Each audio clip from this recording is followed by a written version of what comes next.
Simply irresistible, Taishon's Korean and Peking chicken wings are an absolute crowd pleaser. Let's show you how it's done.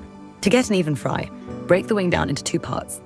This will also provide a greater surface area for the batter and sauce.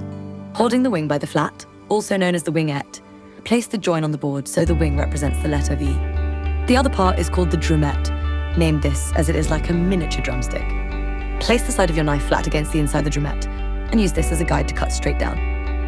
With just a handful of store-cupboard ingredients, it is easy to knock up a quick batter mix. Take turmeric, baking powder, corn flour, self-raising flour, salt and pepper, then roughly 250 milliliters of cold water. Whisk together until you get a ribbon-like consistency. Then set aside. Heat your deep fryer to 180 degrees Celsius. Take the prepared wings, place in a bowl of plain flour and toss to coat. This will enable the batter mix to stick. Next, move the coated wings into the bowl of batter and submerge. Very carefully lift and move the bowl close to the fryer, then slowly place the wings into the hot oil.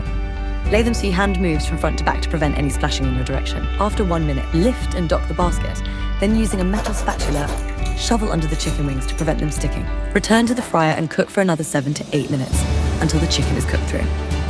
Once cooked, remove the crispy wings from the fryer, placing them in a large bowl. Now liberally pour over your Taishon, Peking or Korean sauce.